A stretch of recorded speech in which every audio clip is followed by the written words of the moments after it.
Semoga anak-anak Bunda dalam keadaan sehat walafiat ya. Hari ini kembali lagi bersama Bunda Irma, masih di pembelajaran tematik. Nah, sebelum kita mulai belajar, kita berdoa terlebih dahulu. Sikap berdoa. Hap. Before we start our lesson today, let's say basmalah together. Pray begin. Bismillahirrahmanirrahim. Amin. Nah, anak-anak, hari ini kita akan review tematik. Sebelum Bunda memulai video materinya, Bunda mau mengajak anak-anak untuk tepuk India terlebih dahulu. Semuanya ikuti Bunda ya. 1, 2, 3. Tepuk India. Aca-aca. Aca-aca. Nehi-nehi. Oke, bagaimana? Apakah semua anak-anak Bunda sudah semangat? Oke, kita ulangi satu kali lagi ya. Kali ini dengan lebih semangat. Oke, tepuk India. Aca-aca. Aca-aca. Nehi-nehi. Oke, sepertinya anak-anak Bunda semuanya sudah semangat ya. Nah, anak-anak, hari ini kita akan mereview tematik 3C, benda di sekitarku. Silakan anak-anak menyediakan buku paketnya ya. Nah, setelah ini Bunda akan menampilkan video review materi hari ini. Silakan anak-anak bisa menyimak ya. Selamat belajar anak-anakku. Halo anak-anak hebat, hari ini kita akan melakukan review materi tema 3, yaitu benda di sekitarku. Nah, materi yang akan kita pelajari adalah 1. Wujud, sifat, dan perubahan benda. 2. Satuan panjang, berat, dan waktu. 3. Musyawarah, tolong-menolong, tugas, dan peran. 4. Pola irama dan alat musik ritmis. Mari kita bahas materi yang pertama ya, yaitu sifat, wujud, dan perubahan benda. Nah, anak-anakku dapat memperhatikan tabel berikut ini. Wujud benda ada padat, cair, dan gas. Masing-masing wujud benda memiliki sifat dan cirinya. Wujud benda padat bentuknya tetap, ukuran tetap, massa tetap, dan volume tetap. Contohnya kaca, logam, karet, dan kayu. Wujud benda cair bentuknya berubah, yaitu menyesuaikan wadahnya. Ukurannya tetap, massanya tetap, dan volumenya berubah. Contohnya air, minyak, dan bensin. Ketiga, wujud benda gas bentuknya berubah, yaitu menyesuaikan ruangnya. Ukurannya tetap, massanya tetap, dan volumenya berubah.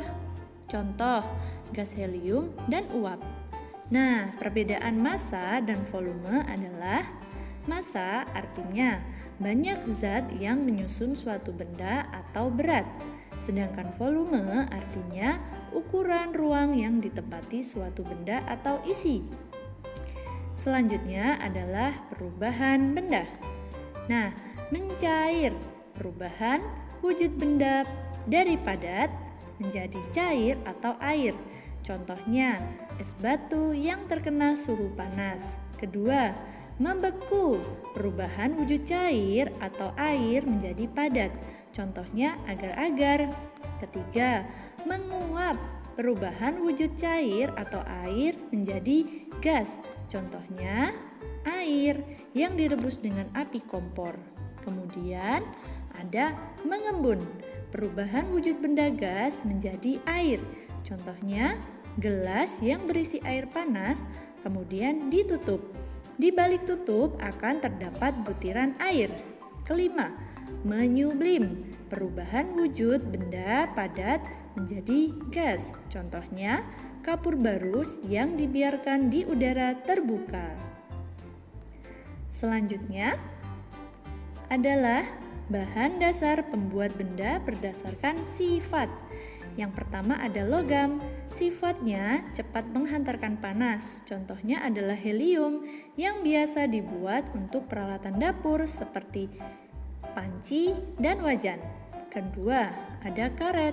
Sifatnya kuat, lentur, dan elastis. Contohnya adalah ban, alas sepatu, dan sandal. 3, ada kayu. Sifatnya isolator, kuat, dan keras. Contohnya meja, kursi, dan lemari. 4. Plastik, sifatnya ringan, tembus pandang, tahan air. Contohnya jas hujan dan pembungkus makanan. 5. Kaca, sifatnya tembus pandang, keras, dan padat. Contohnya piring, gelas, dan teko. 6. Kertas, sifatnya mudah menyerap air dan mudah robek.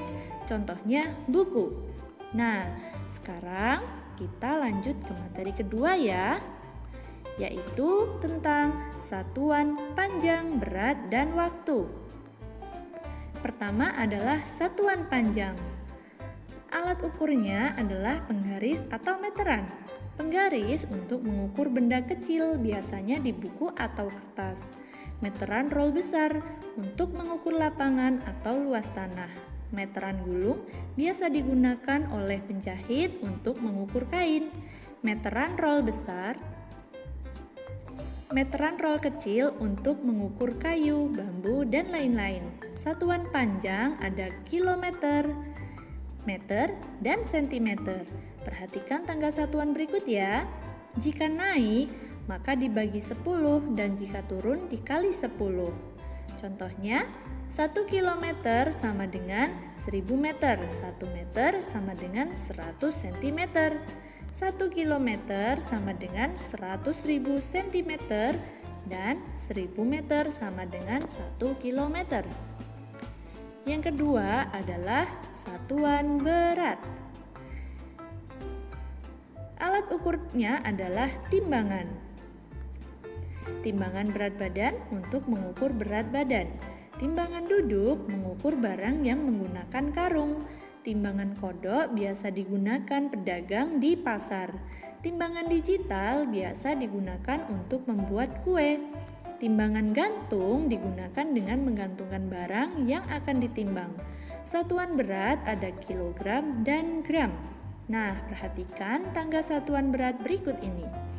Jika naik, maka dibagi 10 dan jika turun dikali 10. 1 kilogram sama dengan 1000 gram. 10 kilogram sama dengan 10.000 gram. 1000 gram sama dengan 1 kilogram dan 10.000 gram sama dengan 10 kilogram. Yang ketiga ada satuan waktu. Alat ukurnya adalah jam. Jam analog dan jam digital. Jam analog yang menunjukkan jam adalah jarum pendek. Menunjukkan menit adalah jarum panjang. Menunjukkan detik adalah jarum detik.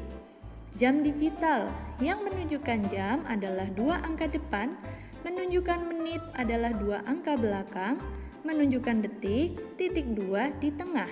Anak-anak harus ingat ya, bahwa 1 jam sama dengan 60 menit, 1 menit sama dengan 60 detik, dan 1 jam sama dengan 3.600 detik. Selanjutnya kita akan ke materi ketiga, yaitu tentang musyawarah, tolong-menolong, serta tugas dan peran. Yang pertama ada musyawarah. Musyawarah adalah menyelesaikan atau memecahkan masalah bersama-sama hingga mencapai kata sepakat. Sepakat artinya setuju. Musyawarah dapat dilakukan di sekolah, di masyarakat, dan di keluarga. Nah, cara menyampaikan pendapat dalam musyawarah adalah mengangkat tangan dengan bahasa sopan, singkat, dan jelas, tidak menyinggung perasaan orang lain, tidak memaksakan kehendak, dan kita harus menghargai pendapat orang lain. Kemudian, tolong-menolong dan gotong royong. Contoh sikap tolong-menolong adalah menolong ibu menjaga adik, menolong tetangga yang sedang tertimpa musibah, meminjami teman yang lupa membawa pensil. Kemudian, contoh sikap gotong royong. Ada bersama membersihkan selokan desa, bersama menanami lahan yang gundul, dan bersama membersihkan rumah. Kemudian, tugas dan peran di sekolah. Peran siswa, maka tugasnya adalah belajar dan mematuhi peraturan.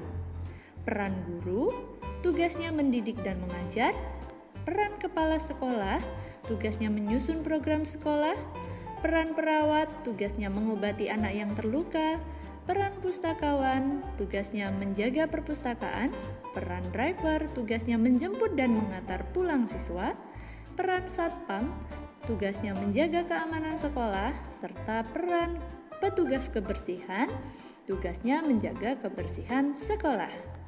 Selanjutnya ada sikap bersatu. Nah, sikap bersatu dapat menjadikan hidup lebih tentram dan damai. Kemudian, mampu menghadapi keberagaman. Contoh sikap bersatu adalah rukun dengan sesama walau berbeda agama, rukun dengan teman walaupun berbeda suku, ras, atau budaya. Nah, kita sampai pada materi yang terakhir, yaitu pola irama dan alat musik ritmis. Contoh jenis pola irama adalah kuat lemah, atau kuat sedang lemah. Contoh alat musik ritmis adalah tamborin, kendang, marakas, dan lain-lain. Baik, itu saja yang dapat Bunda sampaikan. Semoga bermanfaatnya. Selanjutnya, anak-anak jangan lupa untuk mengerjakan kuis di web e-learning Sekolah Teladan. Anak-anakku pasti bisa, karena di Teladan semua anak itu hebat. Terima kasih anak-anak hebat. Bye-bye. Nah, bagaimana video review materi hari ini? Mudah bukan? Semoga anak-anak Bunda semuanya bisa ya, karena di Teladan semua anak itu hebat. Oke, setelah ini silakan anak-anak bisa mengerjakan kuis yang sudah Bunda sediakan di website e-learning Sekolah Teladan. Selamat mengerjakan anak-anakku. Jika sudah, Bunda akhiri ya untuk pembelajaran hari ini. Sampai jumpa di pembelajaran besok. Bunda cukupkan. Nah, tatim bilhamdalah. Alhamdulillah. Wassalamualaikum warahmatullahi wabarakatuh.